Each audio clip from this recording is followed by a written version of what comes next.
हमारा टॉपिक है 3D geometry और उसके अंदर है एंगल बिटवीन टू लाइंस। अब हमने मान लिया कि दो लाइन है हमारे पास, एक आर वो क्या है A1 vector A1 plus lambda vector B1 और दूसरी लाइन है आर वो क्या है vector A2 plus mu vector B2। ये कौन सी फॉर्म है, आपको पिछले टॉपिक में बताया था कि किसी लाइन को रिप्रेजेंट करते हैं तो क्या है, ये आपके पास किसी पॉइंट से पास हो रही है, एक पॉइंट्स था और ये दूसरा क्या था, किसी वेक्टर के पैरेलल है। ठीक है, तो one point and parallel vector form थी ये। तो अब हम कह रहे हैं कि हमारे पास ये मान लीजिए आपके पास R1 है और ये आपके पास R2, दो लाइन्स हैं। तो R1 किसके पैरेलल है, वेक्टर B के, और R2 किसके पैरेलल है, वेक्टर B2 के, और R1 किसके पैरेलल है, B1 के। जब आपने वेक्टर में पढ़ा था तो आपने कहा था कि कहीं भी दो वेक्टर्स के बीच में एंगल निकालना है। तो जब दो वेक्टर्स के बीच में आपने एंगल निकाला था तो आपने क्या निकाला था कि दोनों वेक्टर की dot product over the magnitude of the both vectors. तो यहाँ भी आपके पास क्या है, ये लाइन है, ये इन दोनों वेक्टर्स के ही पैरेलल हैं। ये R2 B2 के पैरेलल है और R1 B1 के पैरेलल है। अगर ये A1 और A2 तो क्या है, पॉइंट्स हैं जो एक लाइन के ऊपर बिलोंग करते हैं। तो अगर हम इनके वेक्टर्स के बीच में एंगल निकाल दें तो वो लाइंस के बीच का एंगल बन जाएगा। तो हमने क्या निकाला, cos theta is equal to B1 dot B2 over magnitude of vector B1 into magnitude of a vector B2। ठीक है, अब अगर मैं ये कहूँ कि ये दोनों आपके पास लाइंस पैरेलल हैं या परपेंडिकुलर हैं, ये आपने बताना है। तो सीधी सी बात है, अगर ये दोनों लाइन पैरेलल हैं तो B1 और B2 आपस में क्या होंगे, तो क्या है, अगर मैं ये कहूँ कि B1 और B2 पैरेलल हैं तो पैरेलल होने का मतलब क्या है, B1 is equal to lambda B2 where lambda is any scalar quantity. और परपेंडिकुलर हैं तो परपेंडिकुलर हैं तो कोस क्या है 90, कोस 90 हो गया तो 0, 0 हो गया तो क्रॉस मल्टीप्लाई, तो क्या आ गया B1 डॉट B2 क्या आ जाए, 0 आ जाए। ठीक है, फिर बात आती है कार्टेशियन फॉर्म में। तो लाइन की इक्वेशन की अगर हम बात करें तो हमने क्या बनाया, कार्टेशियन फॉर्म क्या थी, x minus x1 by A1 is equal to y minus y1 by B1 is equal to z minus z1 by C1। और दूसरी लाइन क्या है, x minus x2 by A2 is equal to y minus y2 by B2 is equal to z minus z2 by C2।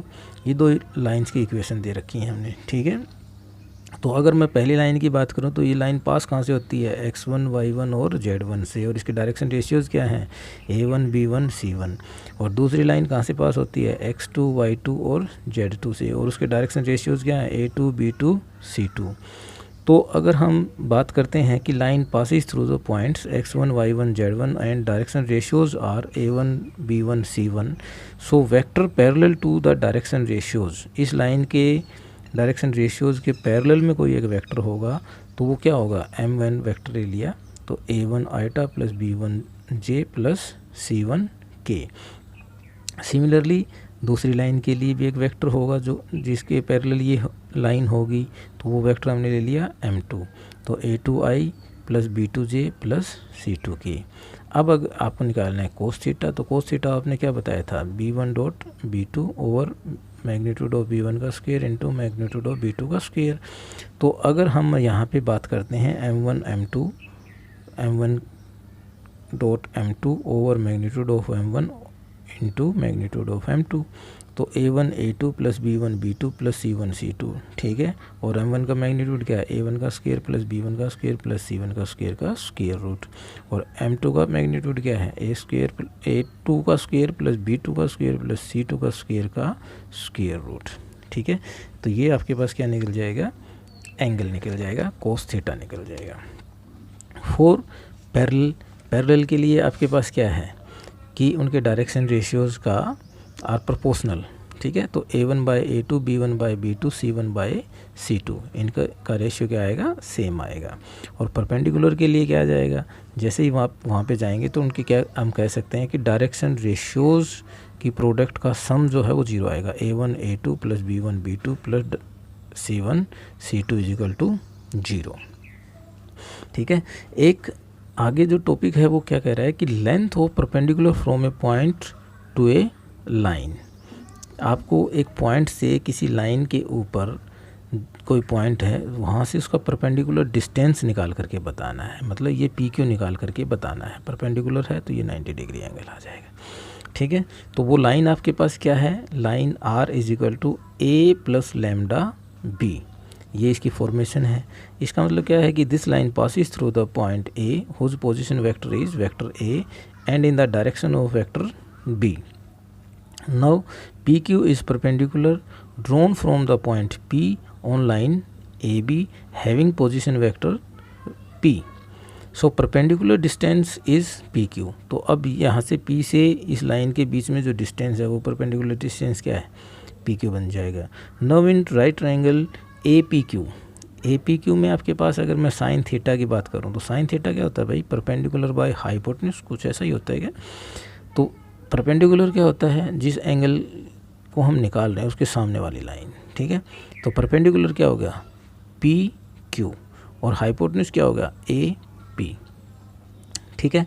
तो P Q आपके पास क्या आ जाएगा, A P into sine theta. और अगर इसकी वेक्टर फॉर्म में लिखें तो vector P Q is equal to vector A P into sine theta. Now आपको पता है कि एक वेक्टर ये है और एक वेक्टर ये है। अगर मैं कहूँ कि इनकी दोनों की क्रॉस प्रोडक्ट निकालते हैं तो क्रॉस प्रोडक्ट निकालेंगे तो क्या आएगा, एक वेक्टर आएगा, और जो वेक्टर आता है वो दोनों वेक्टर्स के परपेंडिकुलर होता है, ठीक है। ये पीछे वेक्टर वाले चैप्टर में हमने डिस्कस किया था। तो यहाँ पे अगर मैं कहूँ कि ए पी क्रॉस ए क्यू, ठीक है, तो यहाँ से एक रिजल्टेंट वेक्टर आएगा दैट विल बी परपेंडिकुलर। तो उस रिजल्ट के हिसाब से हम क्या निकालते हैं, फिर हमने उसका क्या निकाला, मैग्नीट्यूड निकाल दिया।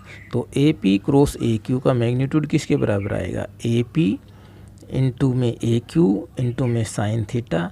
ए पी क्रॉस ए क्यू क्या होता था भाई, कोई वेक्टर दो हैं तो vector A cross vector B हम लिखते थे, तो क्या लिखते थे, vector A cross vector B is equal to magnitude of vector A into magnitude of vector B into sine theta into N cap मतलब यूनिट वेक्टर था। लेकिन जब मैग्नीट्यूड निकालते हैं तो वो तो 1 हो जाता है, तो वही हमने फॉर्मूला यहाँ पे लगाया है, ठीक है।